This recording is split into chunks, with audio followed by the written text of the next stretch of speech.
La parole est à Madame Élisabeth Doineau.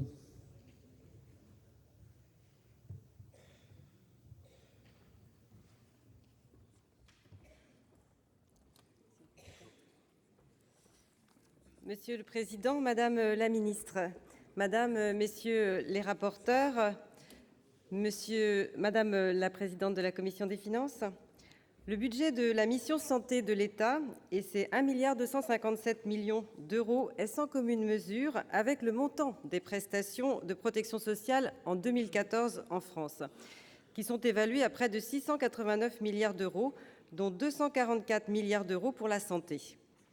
Les objectifs ne sont pas les mêmes, reconnaissons-le. La mission Santé a un périmètre bien plus limité. L'essentiel des actions sanitaires relève en effet des lois de financement de la sécurité sociale.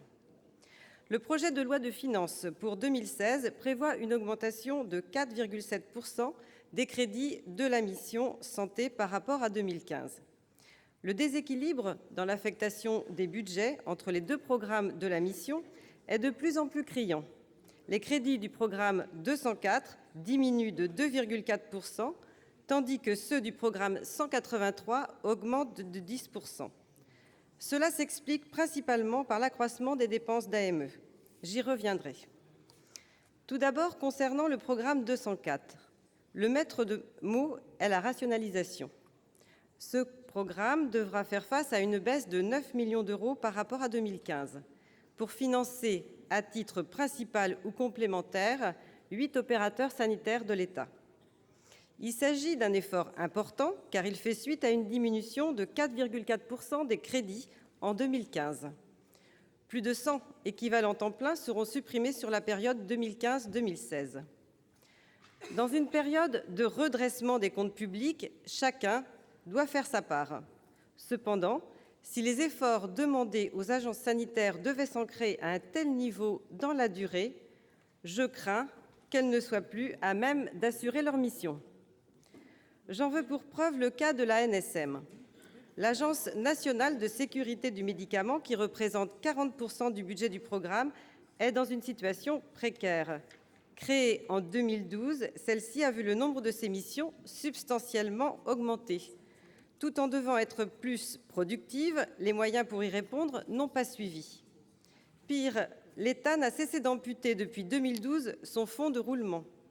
Preuve que le gouvernement ne sait plus où chercher les économies, sans se risquer à des réformes courageuses, et pénalise les bons gestionnaires. Les professionnels du médicament se plaignent des délais de l'ANSM, notamment vis-à-vis des demandes d'autorisation de mise sur le marché. Notre industrie pharmaceutique, l'un des fleurons de notre pays, doit pouvoir compter sur une agence nationale solide, réactive et modernisée pour perdurer et pour maintenir surtout son niveau sur le plan national et surtout sur le plan européen également. La rationalisation demandée par le gouvernement aux agences sanitaires passe aussi par des fusions. Il est vrai que ces dernières décennies, le nombre d'agences publiques n'a cessé de se multiplier. Nous avons été plusieurs à le critiquer.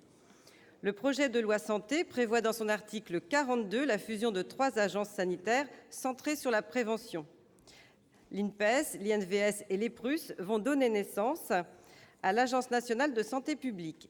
Espérons, à terme, que les synergies s'opèrent pour gagner, surtout en efficacité, car je regrette l'érosion des crédits de prévention alloués au niveau national, notamment concernant les maladies chroniques et la qualité de vie des malades.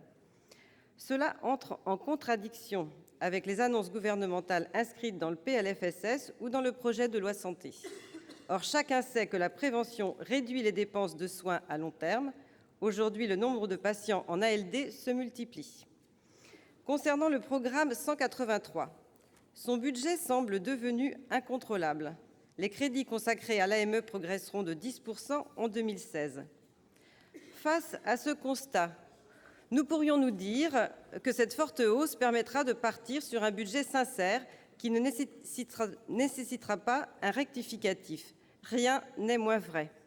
Comme l'indique notre rapporteur spécial, Francis Delattre, que je félicite, ainsi que ma collègue des Affaires sociales, Corinne Imbert, pour leur travail et leur clarté d'exposé, la prévision actualisée de dépenses d'AME pour 2015 est d'ores et déjà supérieure à près de 20 millions d'euros aux 744 millions d'euros de crédits inscrits pour ce dispositif pour 2016. Comment imaginer alors que le programme 183 ne sera pas sous-budgétisé ? Depuis l'entrée en vigueur du dispositif en 2001, les dépenses d'AME ont crû chaque année à un rythme soutenu. Aussi, entre 2002 et 2015, les dépenses d'AME de droit commun sont passées de 377 millions d'euros à plus de 750 millions d'euros, soit une progression de près de 100%. Derrière le problème financier de la sous-budgétisation de l'AME se cache en réalité la question du fonctionnement même de ce dispositif. Le droit de timbre de 30 € a été supprimé en 2012. Je ne discuterai pas de l'opportunité à le réinstaurer, d'autant plus que faire payer une fois 30 € ne permettra pas pour autant de financer le dispositif et ne dissuadera pas spécialement d'y avoir recours. Dans la continuité des propos de mon collègue Vincent Delahaye lors du PLF 2015, l'instauration d'un ticket modérateur pour chaque prestation pour accéder à un panier de soins défini limitativement serait une voie à approfondir. Nous sommes en revanche réservés concernant la proposition du rapporteur Francis Delattre de diminuer de 200 millions d'euros les crédits de l'AME, qui tire les conséquences d'un article du projet de loi Droit des étrangers qui remplace l'AME par une aide médicale d'urgence. Nous aurons l'occasion d'expliquer plus en détail notre position lors de l'examen de cet amendement.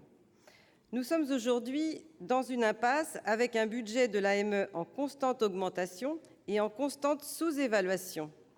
Le gouvernement doit agir et clarifier ses positions, notamment en présentant un budget sincère, mais doit avant tout mettre en place un système de contrôle et d'évaluation.